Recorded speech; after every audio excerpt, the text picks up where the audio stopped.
You're now Oh boy, let me do that Lizarding. again. Lizarding, yep.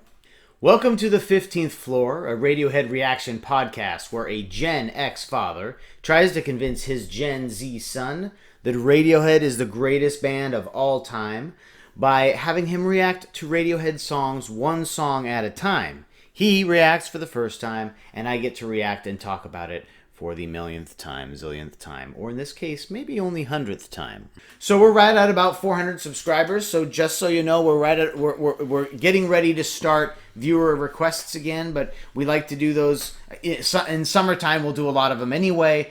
But in honor of our 400 subscribers, our next video is probably going to be a viewer request. And I think, as we said before, we're going Arctic Monkeys. So if you have an Arctic Monkeys, you want to get a vote in for a last minute vote in for an Arctic Monkeys song, make sure you comment and get that in so that we can add it to the other votes so far and get us on the right path, because we're going to give Arctic Monkeys a try. And you can either give us something that really hits and we love it and we'll do more, or you can give us something that disappoints and you'll be mad that we did that song. 100th time maybe this time, because we're going to TKOL, the King of Limbs. We've only done one song off the King of Limbs, and we've done a number of B-sides. It's time to go back to the King of Limbs. I see my hair is looking a little dad. It's dad hair day. A little too done, perhaps. Go back to my wild teenage years where my hair was down to here and bleached, right? Yep. I need to remind you and everybody listening, if they are not familiar with the King of Limbs, the King of Limbs is a bit of a departure after In Rainbows, which was so calculated and so precise and well thought out and just orchestrated and perfectly. The King of Limbs is a little not messier because it's very clean, but it's just a little more experimental. Radiohead trying something new with lots of looping, lots of drums, lots of computers, lots of effects that are not classic bass, guitar, drum. You really can't judge it by these songs, because the songs, like a lot of Radiohead albums, really go well when played one after another. The album creates a whole mood. It's a short album. Their shortest, in fact. And so it's easy to listen to on a quick bike ride or a quick run or a quick, you sit and be alone in the park type thing. But it's very moody, very environmental.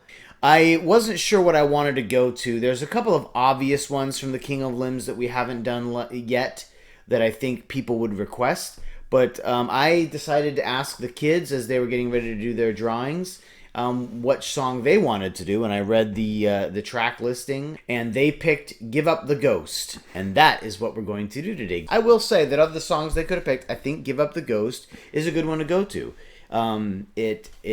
You'll find out it's very haunting. It's got a great ambiance and a great mood to it.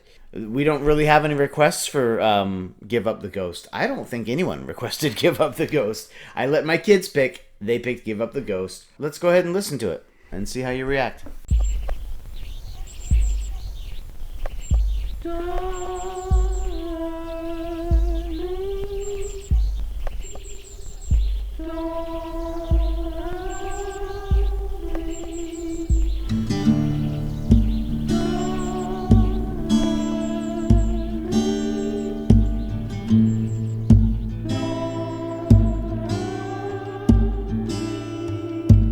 Gather up the lost and souls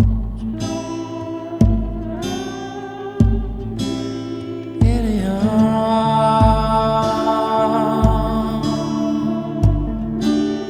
in your arms.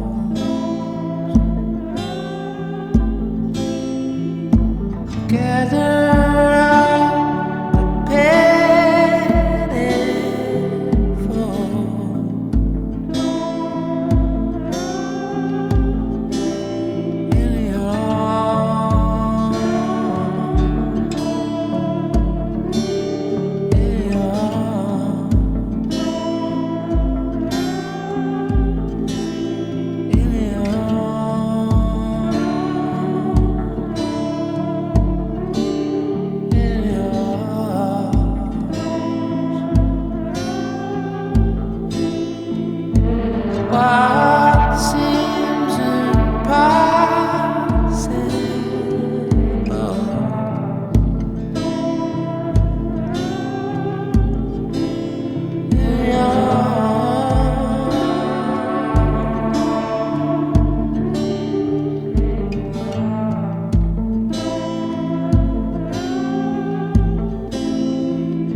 think I should give up the girls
Interesting stuff.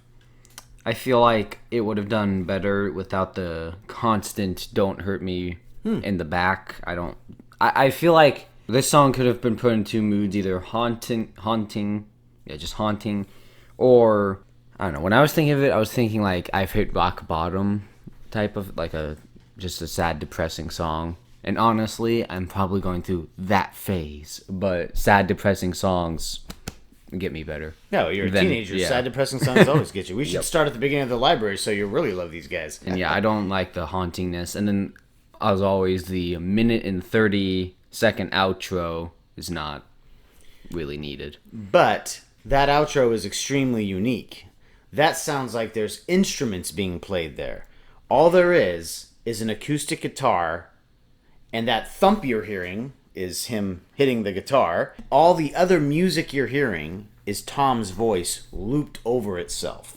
He is the music in this song, which does make it extremely cool. I wouldn't say unique, because people have done stuff like that before, but they pull it off so well. I mean, so basically Johnny is working at his computer using a Max patch. I don't even know what these things are. I don't understand music through computers, but he does, and that's what this whole album is really about, is kind of stretching their legs a little bit with stuff like that. He takes this basically older song that he's had for a while, since the early 2000s, and that first "Don't Hurt Me" is very haunting. It's like, am I gonna get scared during this song? And then the guitar comes in, and it's this beautiful, sweet major chord that throws your mind off of it a little bit. You did say the don't hurt me" is just too much, but Yeah. I think the "Don't Hurt Me" repeated is preparing you for the fact that that's all there's going to be. Tom is just going to keep listen to it again, listen to the outro again if you haven't heard it before, and recognize that that's all Tom. That's just looping of that, and Johnny is working that. If you watch live in the basement, he's kind of working those loops so that they can get a good, decent recording of this song, because otherwise live, without multiple toms, you're not going to get that. I mean, there's really dozens of loops at a time at the end. And while it might not be popular music, it might not be radio-friendly music, it's what a musician wants to try after years of making popular music. And I respect that. And it's got a great place. Second to the last song on The King of Limbs, right after a beautiful song called Codex, which we'll do at some point. This song brings this album home after really taking you through several different environments. Are you bothered by... I mean, he's falsetto that whole time. If you listen to Pablo Honey, Tom York is using a classic vocal that is his own voice in his own register, and it's pretty boring. And I think Tom York knows that. So he touches on some of these falsetto and head voices in Pablo Honey, but it's not until the bends that he starts to recognize that this is a major strength of his, and then he of course dials it in for OK Computer and beyond. But here he's taken now a fine-tuned machine in his falsetto voice and done a whole song with it over and over it. If you're used to more powerful, a lot of diaphragm behind your power behind your voice, then it might be unusual to hear a song like this. But I think Tom York is respecting various traditions in music by doing it, even though it might sound to a Gen Zer. And I'm not picking on you as a Gen Zer, but maybe anybody that it's just it's just falsetto. What would you give it as a score? I feel like if they made another version and they removed the two things that I said I didn't like, it would have been probably an 8.5. Oh, wow. Yeah. But with those two things in, which since one affects the mood, and the mood is a whole thing, a really important thing in the song, in my professional opinion. Yeah. It brings it down to like a 7.5. Sure. What you like about it, but what you don't like about it does kind of distract you from your ability to like the song. And there's no way to take out the fact that there's a long outro, because that's where they're really highlighting what they're figuring out with these loops. And there's no way to avoid the "don't hurt me" repeatedly, because that's what builds up to the trick that is eventually looping those over and over again. If you're a Radiohead fan, tell us why you do or do not like "Give Up the Ghost." What maybe a little bit about why it's so perfect where it is in "The King of Limbs," or if you would have liked to hear a more early Radiohead version of this song. Actually, besides maybe Feral, and Feral's not bad, but I don't think there's really a down point in this album. And Feral fits perfectly where it is, but it's not a beautiful piece of music that I think you'll listen to as a single. But as a complete work, it fits in perfectly. But the rest of it, I don't think there's a down point. I think that it's all well done. There's just nothing you'd put on the radio and say, hey, check this out. You know, we already heard Lotus Flower. That's probably the closest thing to it, and probably the most popular thing about Lotus Flower is the dancing Tom meme. So let's go to their artwork. This is my son's artwork. It says, The ghosts we give up. And he's the guy with they got frowny faces, and he's got a vacuum cleaner. He's going to vacuum up those ghosts. And really literal with his heart. Yes.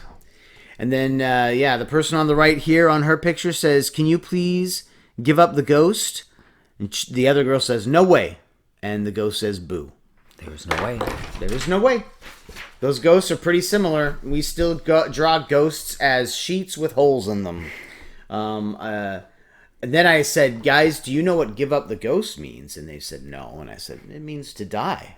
When someone gives up the ghost, they're dying." And they both looked at me like very sullen, like just, Suddenly the song spooked them. I looked through comments from our last video, which was Man of War, and a lot of good things. Appreciate all your comments. Thank you for... I did appreciate that a lot of people decided to show us their top 3 songs. And the thing I saw that was very consistent through all of those, Reckoner seems to be on everybody's list. And we've done Reckoner. It didn't score very high with you.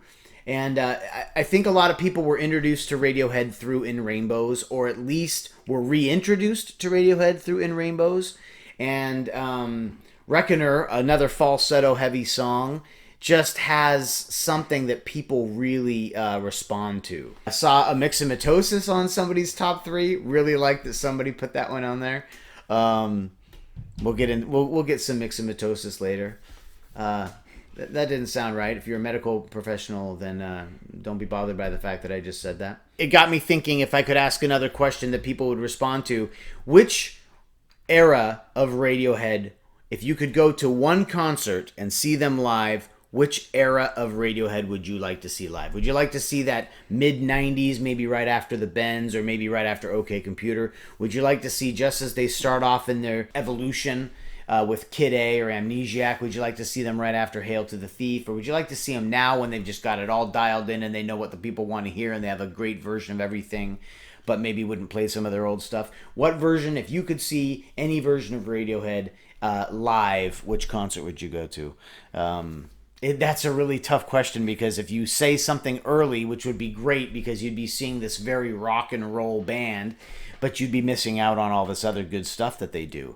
If you say maybe In Rainbows, that's fantastic, but you miss out on some other newer stuff, and then you miss out, they don't play a lot of the old stuff anymore. So I'd be interested to find out from Radiohead fans where they sit on a question like that.